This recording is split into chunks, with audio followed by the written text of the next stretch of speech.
I threw a dog bone at the Billionaire Alpha. The pack gasped. He smirked and said, "Fetch me, pet." He told her to fetch. She cursed him instead. By morning, the most powerful alpha in America couldn't even make a stray dog sit. Let me tell you about the night Alexander Cross lost everything. Not his money, not his company, not his penthouse overlooking Central Park or his private jet or his real estate empire that stretched from coast to coast. No. He lost something far more dangerous. He lost his dominance. And he didn't even know it was happening. Manhattan, late October. The kind of night where the air bites just enough to remind you winter's coming, but the city still hums with that restless energy that never quite dies. Taxis honking. Street vendors packing up.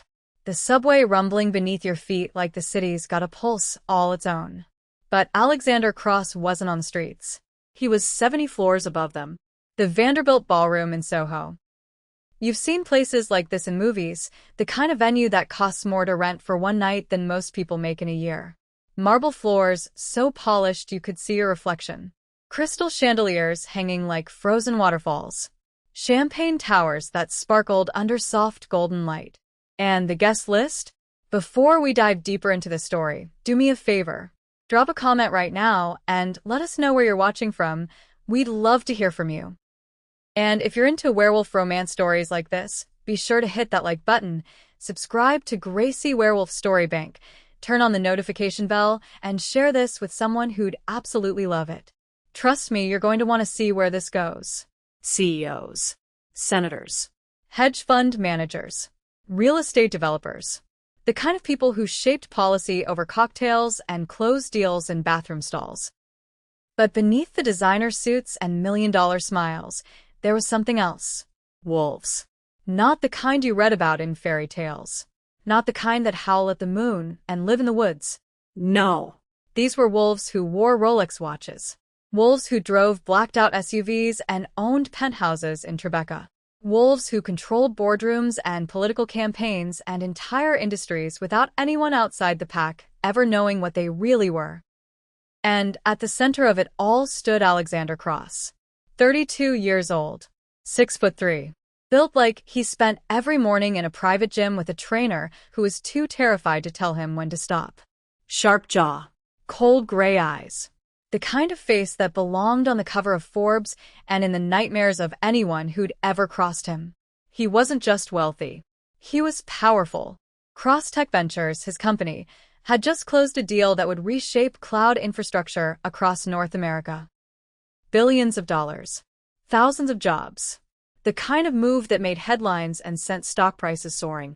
His real estate portfolio stretched from Battery Park to Beverly Hills. Politicians returned his calls within the hour. Businessmen competed for his attention. Women watched him from across rooms, hoping he'd notice. But none of that mattered as much as what he was. Alpha. Not just of his company, not just of his wealth, of his pack. And in the world of wolves, that meant everything. Because being alpha wasn't just a title. It wasn't something you earned with money or connections or a degree from an Ivy League school. It was instinct. It was presence. It was the kind of dominance that made other wolves bow without thinking, that made grown men step aside when he walked past, that made rooms fall silent when he entered. Alexander Cross didn't demand respect. He took it. And tonight, surrounded by his pack. Wolves disguised as advisors and board members and business partners, he was untouchable. Now, tonight wasn't just about business. Tonight was about control. Because earlier that evening, something unforgivable had happened. A young she-wolf, mid-20s, nervous energy radiating off her like static, had made a mistake. She'd questioned him. Publicly. Her name doesn't matter. What matters is what she did. The pack had been discussing expansion into Philadelphia. New territory. New opportunities. More power. More control. Standard alpha strategy. But this she-wolf, dressed in a burgundy gown that didn't quite fit the room, hands fidgeting with her champagne glass, had spoken up. In front of the pack elders. In front of humans who didn't know what they were witnessing but could feel the tension crackling in the air like electricity before a storm. She'd suggested, politely, carefully, stupidly, that maybe the expansion was moving too fast. That maybe they should consider the smaller packs already operating in Philadelphia. That maybe cooperation was smarter than conquest. Cooperation. The word hung in the air like a bad smell. Alexander had let her finish. Not because he respected her opinion, because he wanted everyone in that room to hear exactly how foolish she sounded before he destroyed her. When she finally stopped talking, her voice trailing off into uncomfortable silence, Alexander smiled. Not a warm smile. Not a kind smile. The smile of a predator who just spotted wounded prey. You think I need permission from mutts in Philly?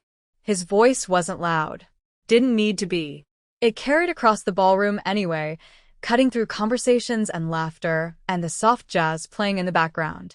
Every wolf in that room felt the shift.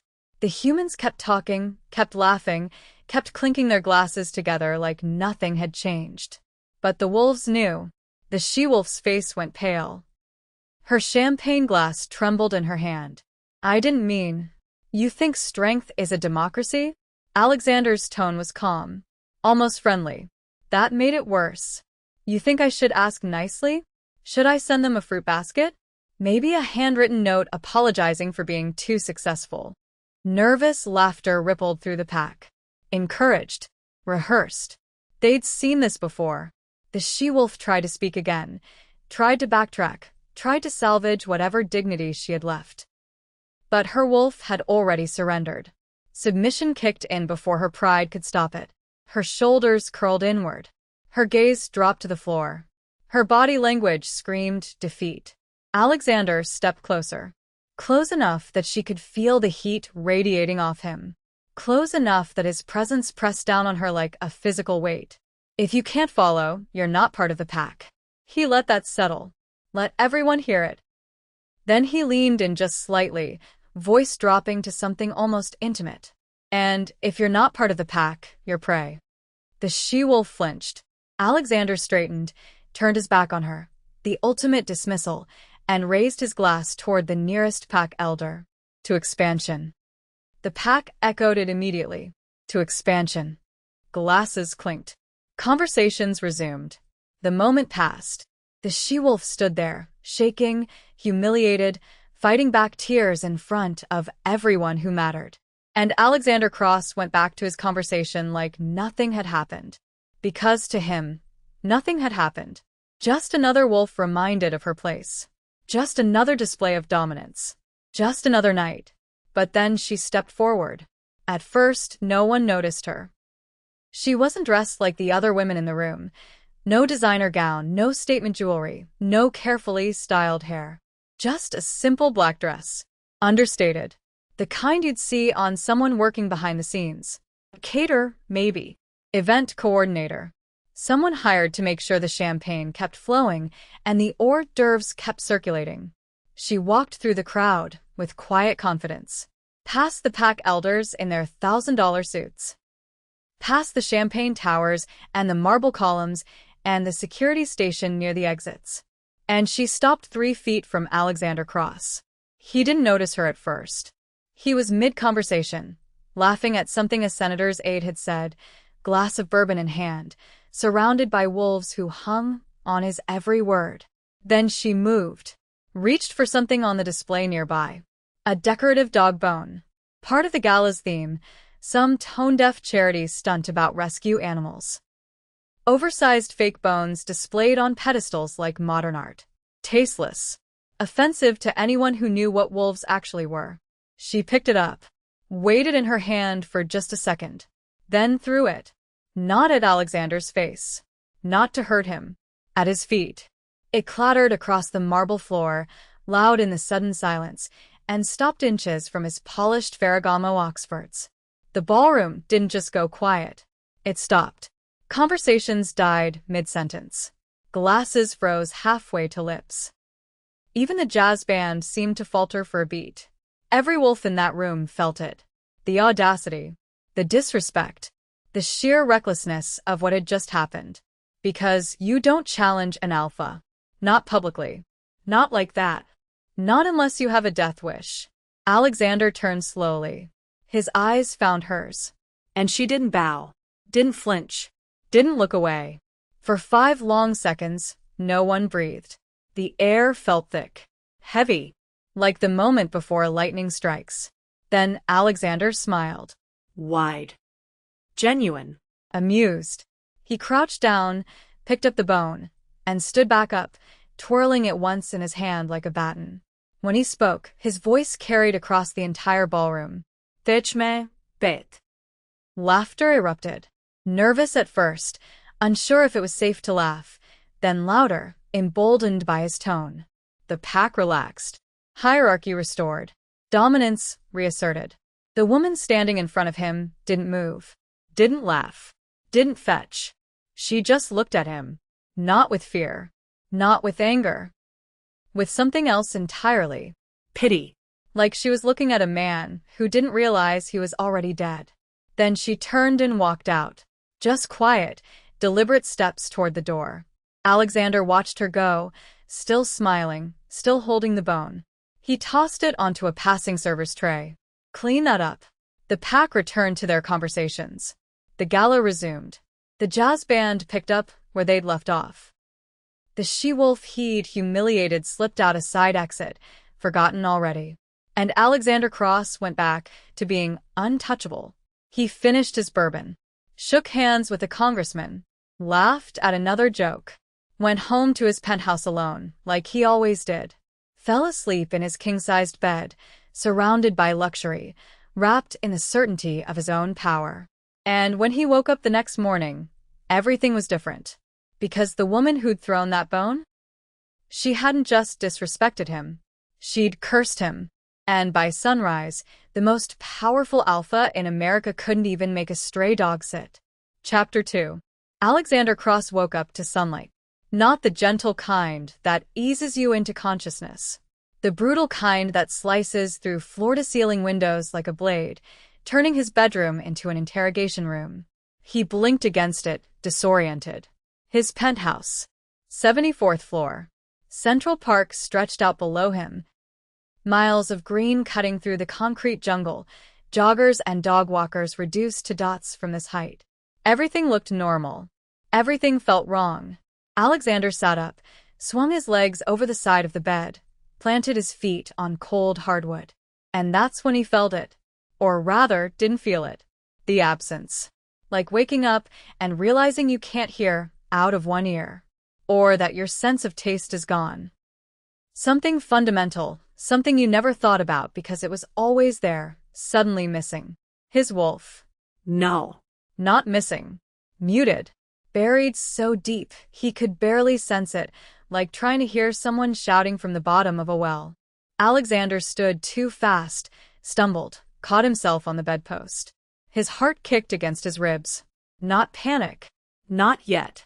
Just confusion laced with the first thread of fear. He walked to the bathroom, movement stiff, mechanical. Turned on the faucet. Splashed cold water on his face. Once. Twice. 3 times. Looked up. The mirror showed him exactly what he expected. Same face. Same sharp jaw. Same cold gray eyes. Same body that cost him 2 hours a day in the gym and a small fortune in personal training. Nothing had changed. Except everything had. Alexander gripped the edge of the marble sink, leaned in close, searched his own reflection for answers. His wolf was there. He could feel it. Distant. Chained.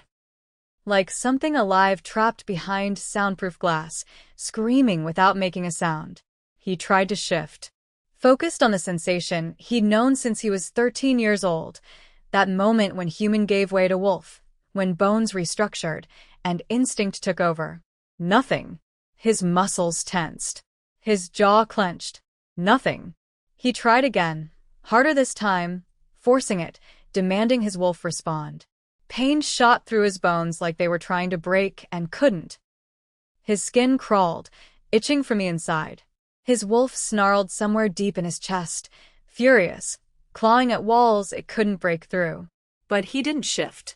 Alexander staggered backward, shoulder hitting the bathroom wall. He could still feel his wolf. That wasn't the problem. The problem was dominance. That invisible weight he'd carried his entire adult life. The presence that made other wolves bow without thinking. The instinct that made humans step aside in crowded subway cars without understanding why. The authority that made rooms fall silent when he walked in. Gone. Stripped away like someone had reached inside him and ripped it out. Alexander slid down the wall, sat on the cold tile floor of his bathroom, surrounded by luxury he couldn't even see anymore.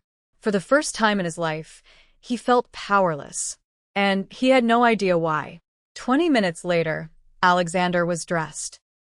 Jeans, t-shirt, nothing fancy, standing in his living room with his phone in his hand.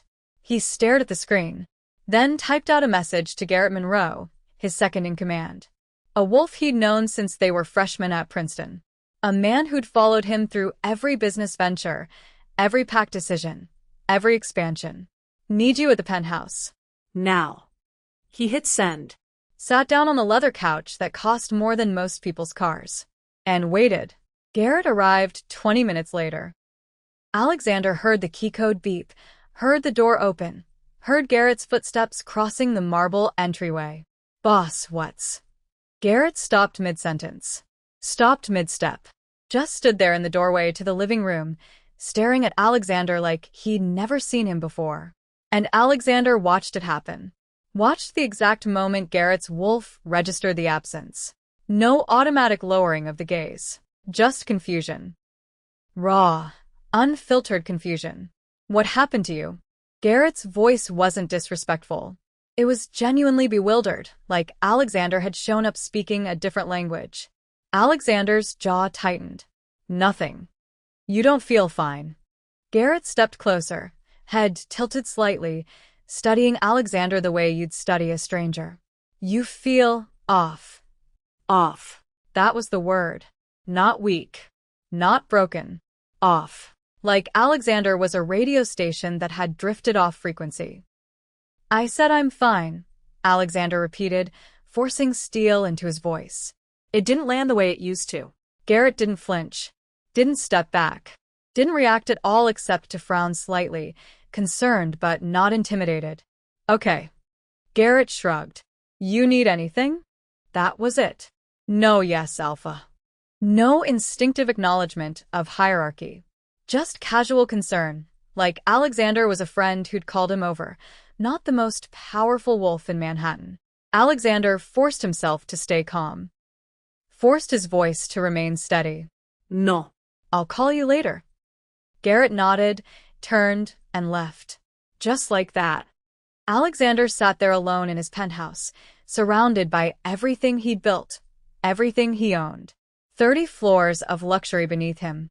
A company worth billions. Real estate from coast to coast. A pack that had obeyed his every command for a decade.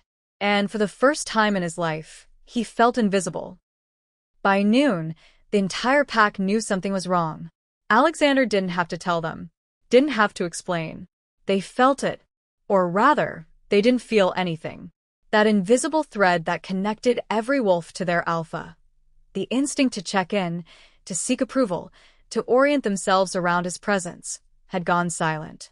Like a lighthouse that stopped sending out its signal. Ships didn't crash right away.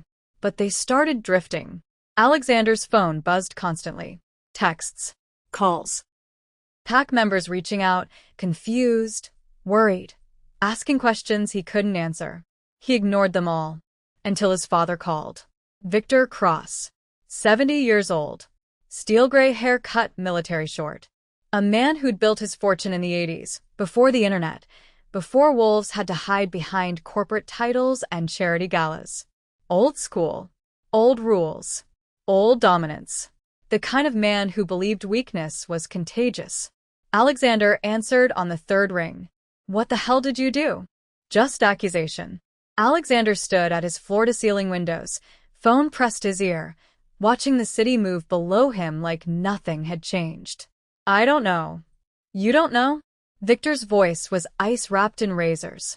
Do you have any idea what happens when an alpha loses his presence? When the pack stops feeling you? I didn't lose anything. They're already questioning your ability to lead. Victor talked over him like Alexander hadn't spoken. Elders are calling me, asking if you're sick, asking if you're dying, asking if you're weak. That word landed like a fist to the gut. Weak. Alexander's free hand curled into a fist against the glass. I'll handle it. You'll do more than handle it. You'll disappear. Alexander turned away from the window. What? I'm pulling you out. Tonight.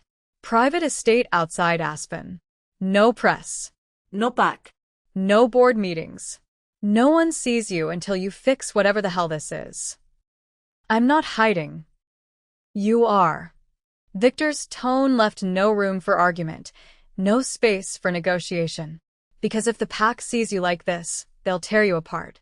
Not because they hate you. Not because they want to. Because they're wolves.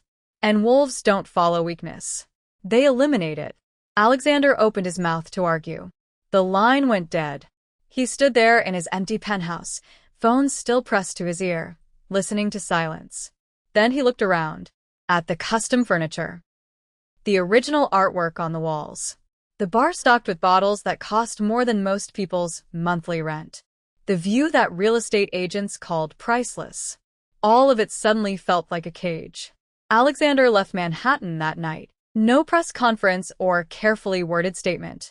Just a blacked-out SUV waiting in the building's private garage, engine already running. He climbed in. Didn't look back. The driver, one of his father's men, not Pack, just hired muscle, said nothing. Just pulled out into traffic and headed north. 2 hours later, they arrived at a private airstrip in Westchester.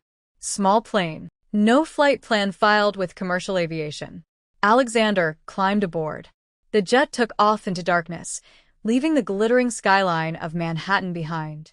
He pressed his forehead against the cold window, watched the lights shrink and disappear beneath clouds. By the time the sun rose over the Rockies, painting the snow-capped peaks in shades of gold and pink, Alexander Cross was a prisoner. Not in chains. Not behind bars. But trapped just the same. The estate sat 30 miles outside Aspen, buried in pine trees and isolation. 10,000 square feet of luxury that felt like a tomb. No company. No empire. Just silence. And for a man who'd spent his entire life being obeyed, silence was the cruelest punishment of all. Alexander stood on the deck of the estate, breath fogging in the cold mountain air, and realized something that made his chest tighten. The pack wasn't looking for him, wasn't calling, wasn't worried. Because without his dominance, without that instinctive pull, he wasn't their alpha anymore. He was just another wolf. And wolves without power? They got forgotten fast. Chapter 3. The estate materialized through the windshield like a threat. 10,000 square feet of glass and timber swallowed by pine and endless white. 30 miles from Aspen. His father called it a retreat. Alexander knew a cage when he saw one.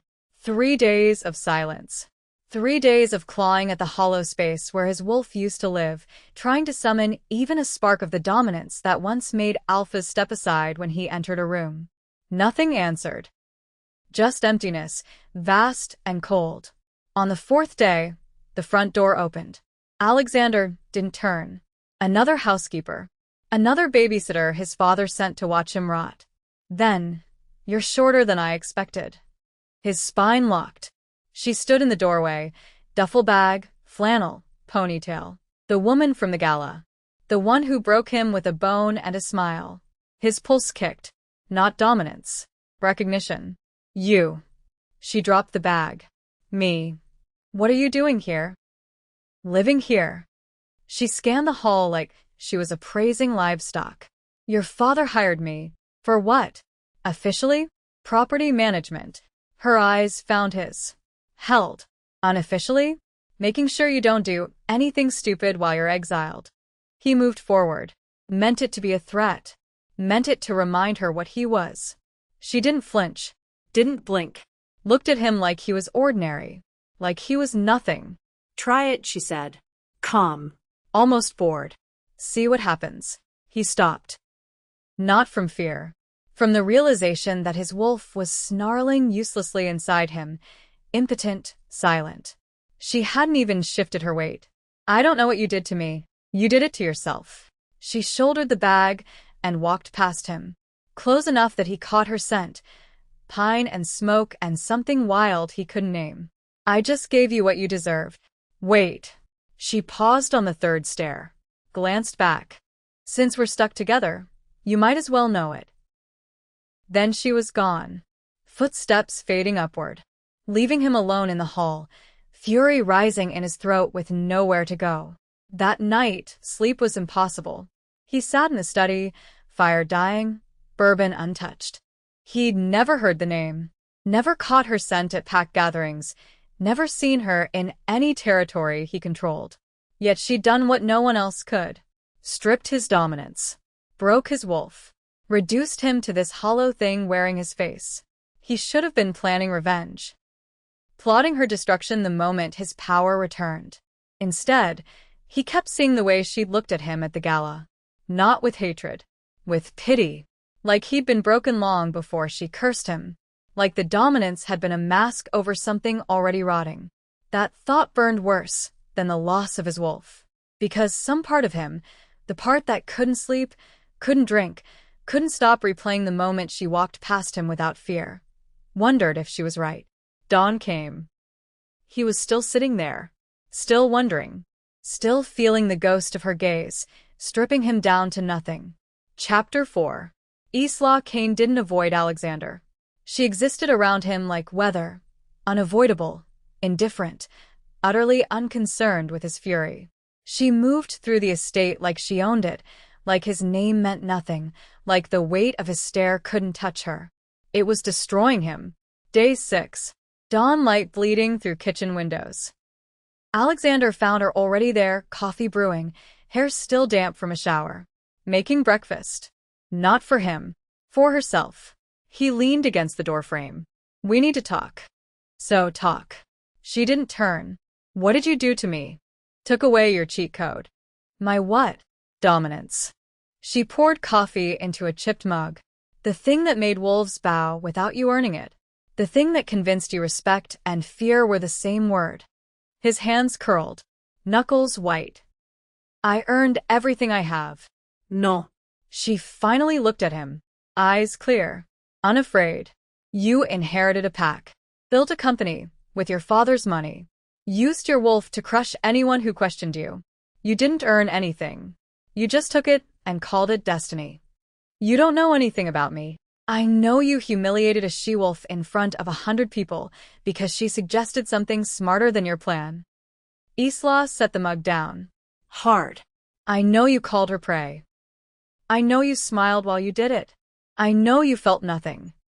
Alexander said nothing. Couldn't. I've met alphas like you before, Isla continued. Softer now. Worse. Men who think dominance is strength. Who think submission is loyalty. You're not special, Alexander. You're just louder than the others. If you hate me so much, why are you here? Because I want to see if you're capable of change. She walked past him, close enough that her shoulder almost brushed his chest. Or if you're just another wolf who only knows how to bite. The door swung shut behind her. Alexander stood there, pulse hammering, rage building with nowhere to go. And beneath the rage, something worse. He wanted her to come back. Days collapsed into weeks. Alexander tried to keep distance, tried to ignore her presence, her voice, the way she hummed while she cooked, the way she left books on every surface like the house was hers. But Isla didn't make it easy. She didn't defer. Didn't cook for him. Didn't clean his messes or soften her voice when he entered a room. When he snapped, she snapped back. When he tried to give orders, she laughed, actually laughed, and walked away. When he sulked in his study, nursing bourbon and silence, she ignored him completely. And slowly, agonizingly, Alexander began to realize something he'd never considered. He didn't know how to exist without submission. Didn't know how to speak to someone who wasn't afraid of him. Didn't know how to earn respect instead of demand obedience. Every conversation felt like exposure. Every interaction stripped another layer of armor he didn't know he was wearing. It was humiliating. It was infuriating. It was the first honest thing he'd felt in years. One night, Alexander found Isla on the back deck. She was bundled in a jacket too big for her frame, sitting on the railing, staring at the pine forest buried in snow. The moon turned everything silver and sharp. He hesitated in the doorway, then stepped outside. She glanced at him, said nothing. He sat on the opposite end of the railing, far enough to feel safe, close enough to hear her breathe. Silence stretched, the kind that should have been uncomfortable but wasn't. Then, quietly, like confession, "I didn't used to be like this." Isla didn't respond immediately, just kept watching the trees, their shadows long and tangled. Finally, "Yes, you did." Alexander frowned. "What?" "You were always like this. You just had power to hide behind." She turned to look at him. Moonlight caught her face, made her look older, sadder. "The curse didn't change you, Alexander. It just took away the mask." He wanted to argue, wanted to tell her she was wrong, that she didn't understand, that he'd been good once, decent once, before the pack and the pressure and the weight of his father's expectations crushed him into this shape. But he couldn't. Because deep down in the hollow space where his wolf used to live, he knew she was right. "Can you undo it?" His voice came out raw, desperate. "Yes." His heart kicked. Then, "But I won't." Alexander stared at her. The hope in his chest died. "Why?" "Because you haven't changed yet." Isla stood, brushed snow from her jeans. "And until you do, giving you your power back would just make you worse. You take everything you've learned here and bury it. You'd go back to being the man who calls women prey. You'd convince yourself this was a test you passed instead of a mirror you needed to see. You don't know that." Ido. She moved toward the door, paused with her hand on the frame. "Because I've seen it before. I've seen men like you get second chances and waste them. I've seen them learn nothing and hurt everyone. So no, Alexander. Not yet." "How long?" "Until you stop asking that question." She disappeared inside. The cold rushed in where she'd been standing. Alexander sat there, alone, staring at the forest, at the space between the trees where something wild used to live inside him. And for the first time since the gala, he wondered if getting his wolf back was what he actually needed. Or if losing it was the only thing that could save him. Comment below and tell us, do you think Alexander deserves a second chance, or should Isla walk away? Drop your answer, and tell us what country you're watching from. Chapter 5. 3 months in, Alexander stopped fighting. Stopped demanding answers. Stopped plotting revenge. Stopped pretending the man who walked into that gala still existed somewhere inside him. Instead, he started watching. Isla moved through the world, like she'd never needed permission for anything. Spoke without calculating consequences. Stood without bracing for impact. She didn't bend. Didn't break. Didn't bow. And Alexander realized, with a clarity that felt like drowning, that he wanted something he'd never wanted before. He wanted her to choose him. Not because she had to. Not because dominance demanded it. Because she wanted to. It started small. Alexander stopped barking orders. Started forming questions instead, his voice careful, unfamiliar in his own mouth. "Need help with that?" Isla glanced up from the firewood she was stacking against the side of the house. Snow dusted her shoulders. She raised an eyebrow. "You offering?" "Yeah." She studied him. Long enough that his pulse kicked. Long enough that he wondered if she'd laugh, if she'd tell him to go back inside where useless things belonged. Then she shrugged. Sure. They worked in silence. No dominance. No submission. No pack hierarchy or power games. Just two people moving wood from one place to another. When they finished, Isla dusted off her hands, breath fogging in the cold. Thanks. Alexander nodded. It wasn't much, but it was the first time in 3 months she'd thanked him for anything. It felt like victory. Weeks collapsed into each other. Alexander learned her patterns. Coffee black, 2 cups before she spoke in the morning. Books left open on every surface, pages dog-eared at passages she wanted to remember. Late nights in the library, lamp burning low, eyes distant. She hummed when she cooked, Old country songs, the kind his grandmother used to play. He learned that she wasn't just powerful. She was lonely. One night he found her in the library, book open across her lap, staring at the fire like it held answers she couldn't find. "You okay?" surfaced from wherever she'd gone. Yeah. Just thinking. About what? She hesitated. He watched her weigh whether to answer, whether to let him in even an inch. Then, about how long I've been doing this. Cursing alphas? A faint smile sat around the edges. Breaking them. Rebuilding them. Watching them either become something better or destroy themselves trying to stay the same. Alexander sat across from her. The fire crackled between them. "How many have you broken?" Enough to know the difference between the ones who can change and the ones who can't. His throat tightened. "Which one am I?" Isla met his eyes. Held them. "I don't know yet." But something was shifting. Alexander started noticing things he'd never paid attention to before. Never thought to look for. The way Isla's shoulders tensed when she talked about her past, like invisible weight pressed down. The way she flinched, just slightly, just a fraction of a second, when he raised his voice, even in frustration at himself. The way she kept everyone at arm's length, even when she didn't have to, even when letting someone close might have been easier. She wasn't just powerful. She was terrified. Not of him. Not anymore. Of what would happen if she let herself care. If she dropped her guard, and the person on the other side turned out to be another Alexander. Another man who'd take her vulnerability and weaponize it. The realization hit him like a physical blow. He'd spent 3 months thinking about what she'd done to him. He'd never once asked what had been done to her. One night, Alexander asked the question he'd been avoiding.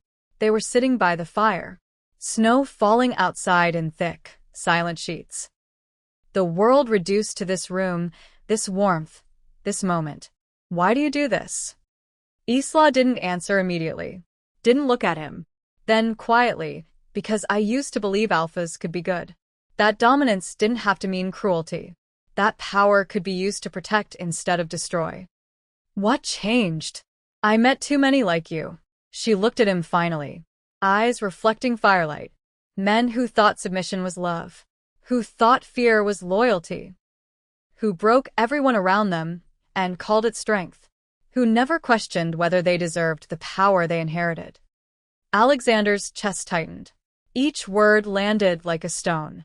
"And now I give them one chance." Her voice was soft. Devastatingly soft. "I take away their power. Strip them down to nothing. Put them in a house with someone who isn't afraid and see who they become when no one's bowing anymore. What if they don't change? Then I leave." Simple. Final. And they spend the rest of their lives wondering what they could have been. Wondering if that hollow feeling ever goes away. It doesn't. Alexander swallowed. His hands were shaking. He pressed them against his thighs. What if they do change? Isla's gaze held his. Something flickered there. Hope, maybe, or the memory of hope she'd buried years ago. "Then I stay." The word hung between them. Stay. Not as a warden. Not as punishment. As a choice. Alexander felt something crack open inside him.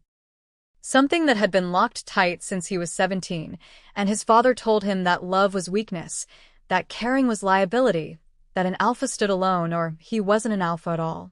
Isla? "Don't." She stood abruptly. "Don't say whatever you're about to say. Not yet." "Why?" "Because I've heard it before." Her voice was raw now. Unguarded. "I've heard men swear they've changed. Swear they understand. Swear they'll be different. And then I give them their power back and watch them become exactly what they were. Every single time. I'm not. You don't know what you are yet." She moved toward the door. Stopped with her hand on the frame. "That's the whole point. You can't promise me anything until you know who you are without the wolf. Without the dominance. Without the fear everyone used to carry when you walked into a room. Then how do I prove it?" Isla looked back at him. Eyes bright. Vet. "You don't prove it to me, Alexander. You prove it to yourself." She left. The fire burned low. Alexander sat there, staring at the empty doorway, feeling the truth of her words settle into his bones. He'd spent 3 months asking when he'd get his power back. He'd never once asked if he deserved it. The question kept him awake until dawn. Chapter 6. Week 14. Alexander woke to the sound of breaking glass. Not distant. Close. Downstairs. He was moving before thought caught up, bare feet hitting cold floor, pulse spiking not from dominance but from something worse, instinct that had nothing to do with his wolf. The kitchen. Isla stood in the center of shattered glass, hands trembling, staring at her palms like they'd betrayed her. Like they belonged to someone else's body. Isla. Don't. Her voice cracked. Sharp. Desperate. Don't come closer. He did anyway. Crossed the threshold. Glass crunched under his feet. She flinched at the sound. What happened? I felt it. She looked up. For the first time since that night at the gala, he saw fear in her eyes. Raw. Unfiltered. Your dominance. It's coming back. The words hit him like a fist. Alexander froze. What? The curse. It's breaking. Her voice shook. Each word fought for air. You're changing. Actually changing. The kind of change that breaks curses. And when you get your power back. I'm not going to hurt you. You don't know that. Isla stepped back. Her heel caught glass. She didn't seem to notice. You don't know what you'll become when you're alpha again. When wolves bow. When submission feels easy again. I'm not the same person I was. Everyone says that. Isla? They always say that. Her voice broke. Tears carved tracks down her face, reflecting moonlight through the window. They swear they've learned. Swear they understand. Swear they'll never go back. And then they get their power back, and they remember. They remember how good it felt to be obeyed. How simple life was when fear did all the work. How easy it was to take instead of ask. And they go right back. Every single time. Alexander moved closer. Glass grinding under his weight. Each step deliberate. I'm not going back. You will. The words came out strangled. Because that's what alphas do. That's what they always do. I've watched it happen 6 times. 6 men who swore they were different. 6 men who meant it. And the second their dominance returned, the second they felt that power again. Then why did you stay? His voice came out raw. Stripped. If you knew I'd go back. If you knew I'd become the same monster I was. Why didn't you leave months ago? Isla stared at him. No answer came. Alexander reached for her hand. Slow. Careful. Like approaching something wild. She jerked back. Don't. Isla? I can't do this again. Barely a whisper now. I can't watch another alpha become something good just to lose them the second they remember what power tastes like. I can't survive that again. You won't lose me. You don't know that. Her voice climbed. You can't know that. No one knows that until it happens. Until they're standing there with dominance humming in their veins and someone weaker is right in front of them and every instinct is screaming to make them submit. I don't want power anymore. The words ripped out of him. I want you. Silence. The kind that felt like the moment before lightning strikes. Before everything changes. Isla stared at him. Lips parted. Eyes wide and wet and terrified. You don't mean that. Ido. You think you do. Right now, powerless. You think you mean it. But when your wolf comes back, when you can make people kneel with a look, you'll realize I'm just another person who can be controlled. Another variable to manage. Another. Stop. Alexander closed the distance. Glass forgotten. Stop telling me who I'm going to become. Stop deciding I've already failed. I'm trying to protect myself. From what? From me? Or from hope? His voice dropped. Because I think you're more afraid of me actually changing than you are of me going back. You're terrified that I might be the one who doesn't break your heart. Isla's breath hitched. That's not. It is. He could see it now. Clear as blood on snow.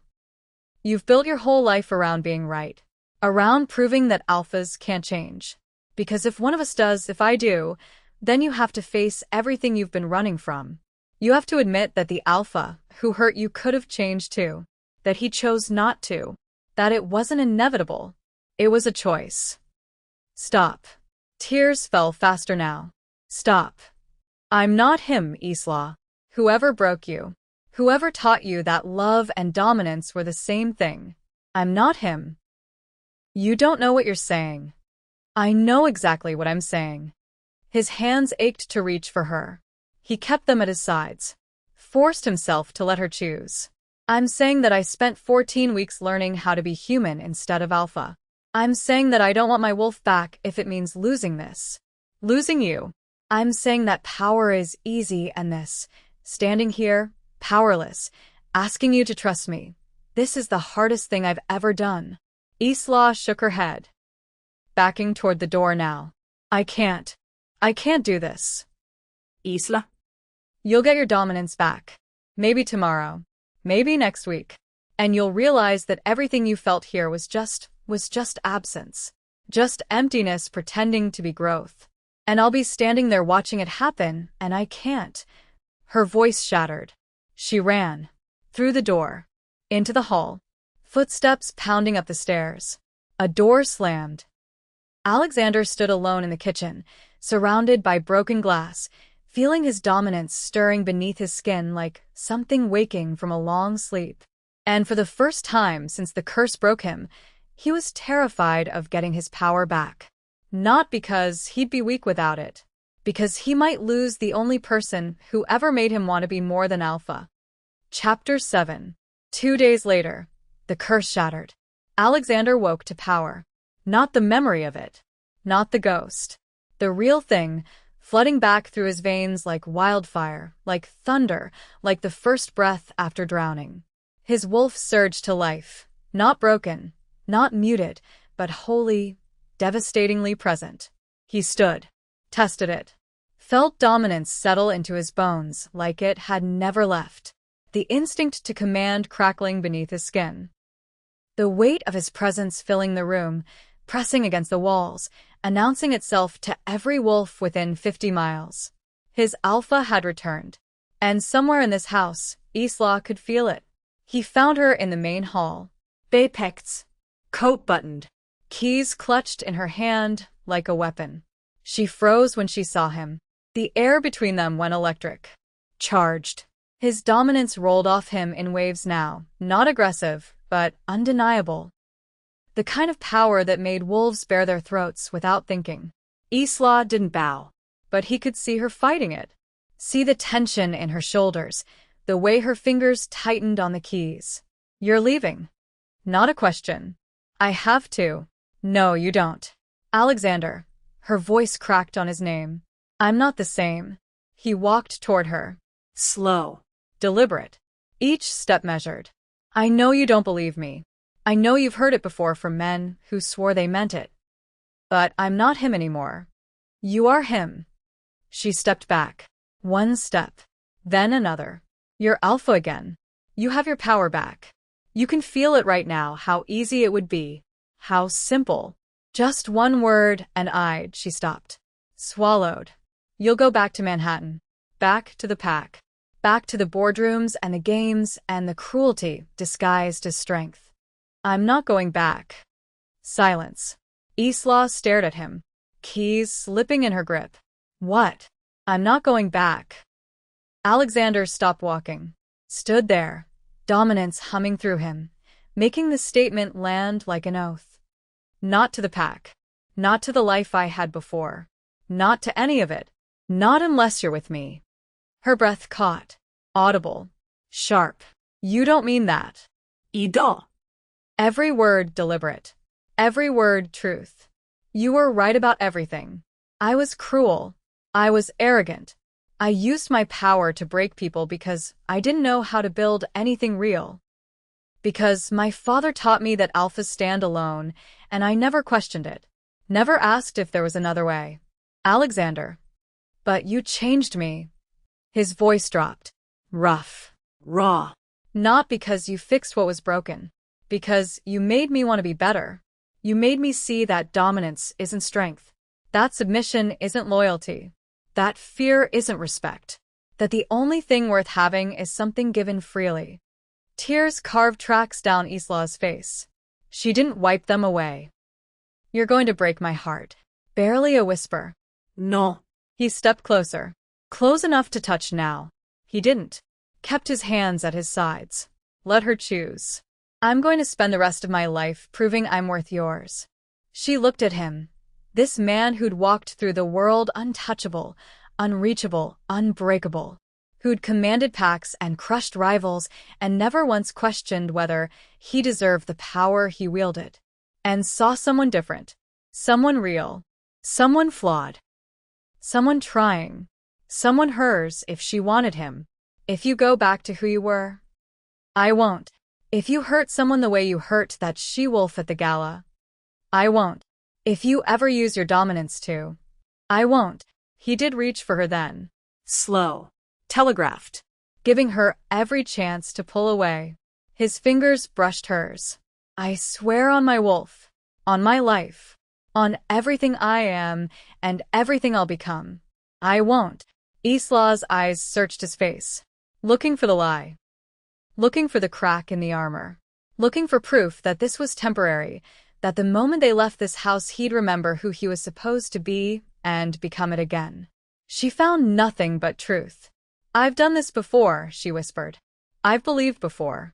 And every time, every single time, I watched them become exactly what they swore they'd left behind. I know. I've had my heart broken by men who meant every word they said in moments like this. I know. I don't know if I can survive it again. If this doesn't, her voice fractured. I don't know if I'm strong enough. You are. Alexander's thumb brushed across her knuckles. You're the strongest person I've ever met. You broke an alpha with a bone and a smile. You survived whatever hell made you build these walls. You're strong enough for anything. That's not. But you don't have to be strong right now. His other hand came up, cupped her face. Gentle. So gentle. You don't have to protect yourself from me. Not anymore.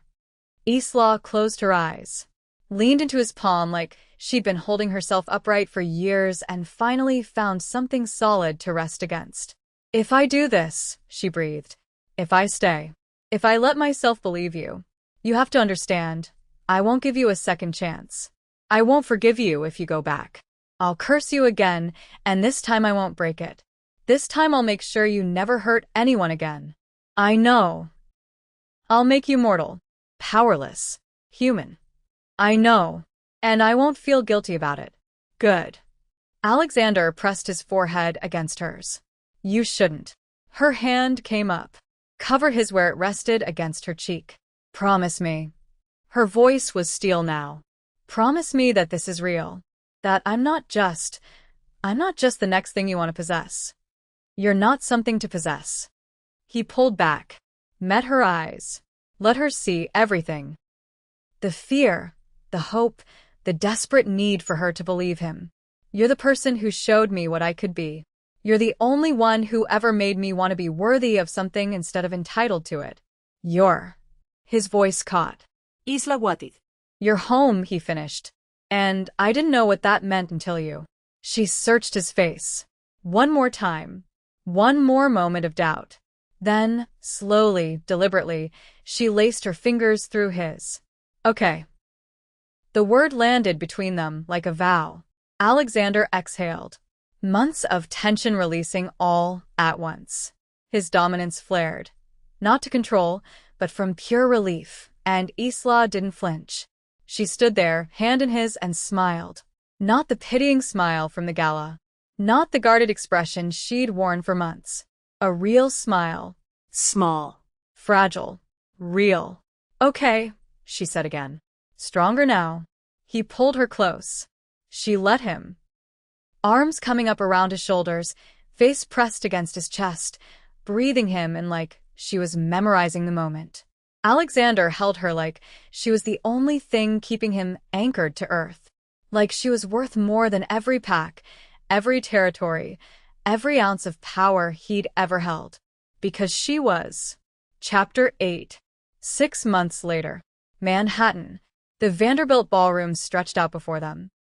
Same marble floors, same crystal chandeliers throwing fractured light across walls, same champagne towers and designer gowns, and wolves pretending to be civilized. But Alexander crosswalked in differently. No pack flanking him. No entourage clearing his path. No dominance radiating off him like radiation, forcing submission before he even spoke. Just him. And Isla.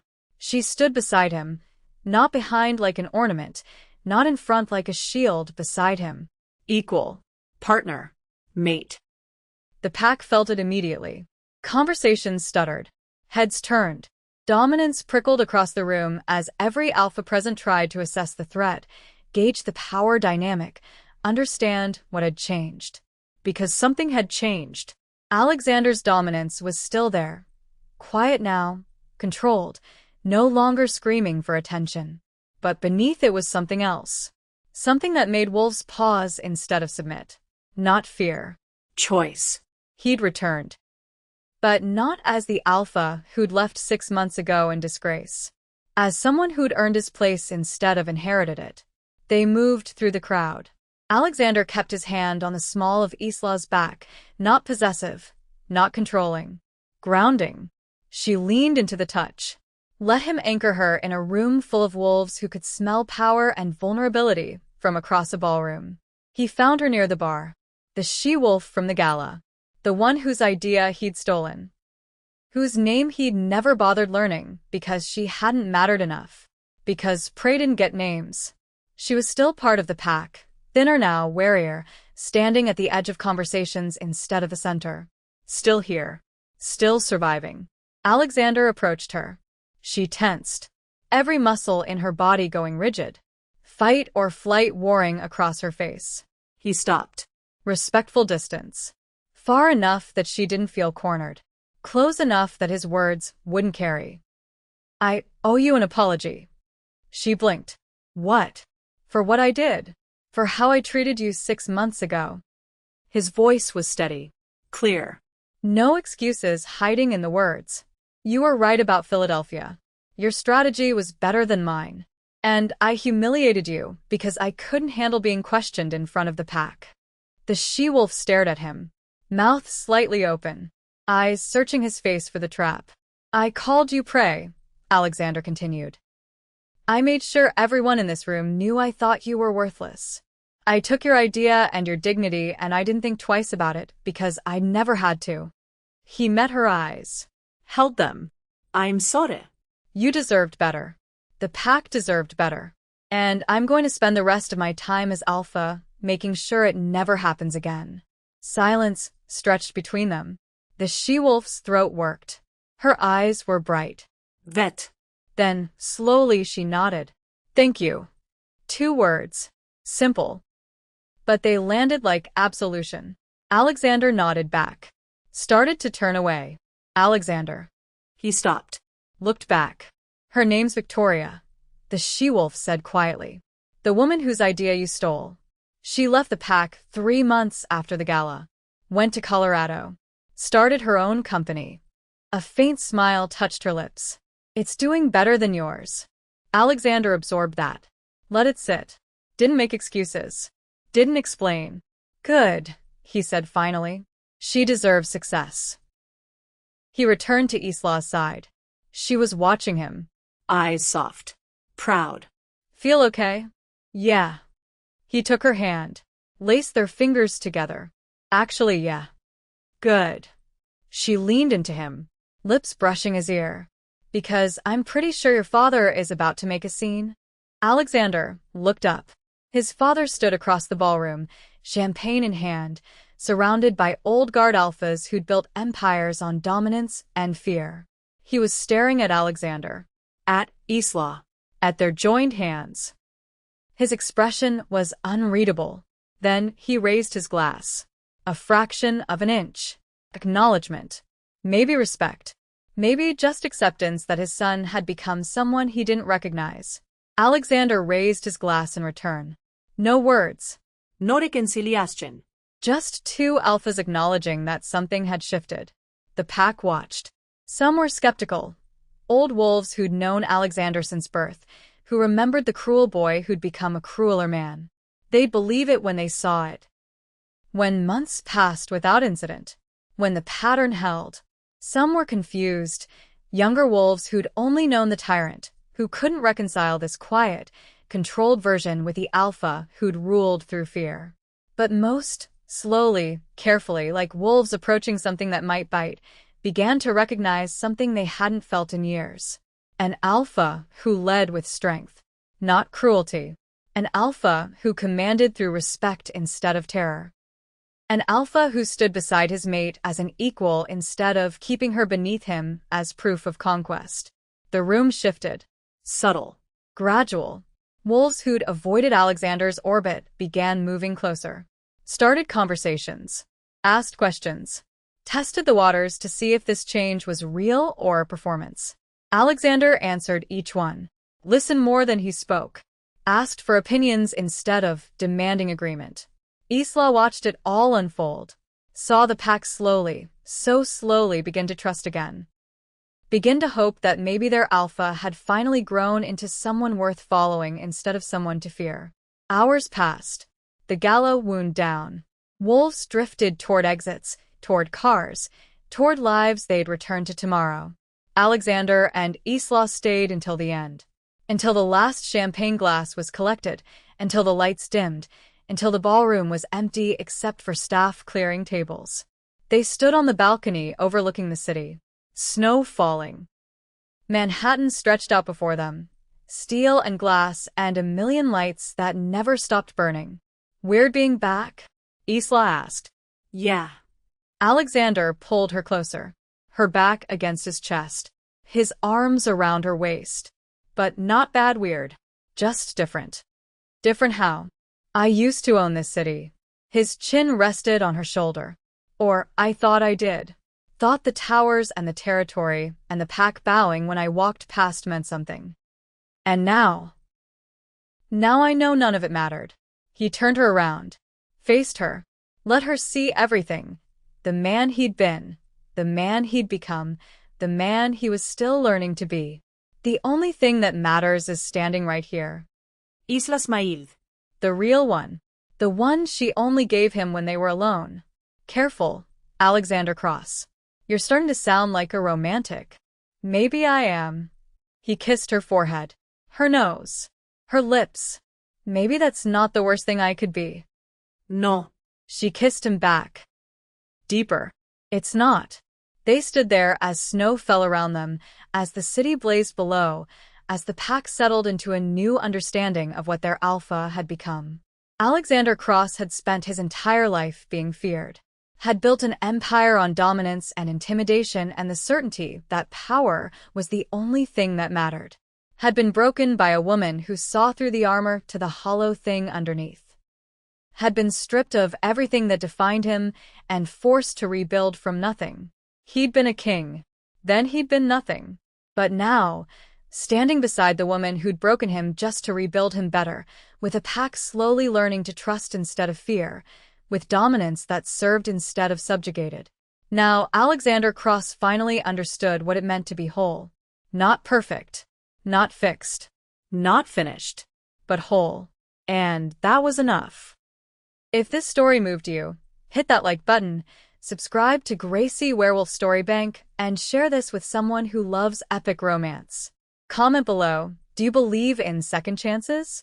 What country are you watching from? We'd love to hear from you.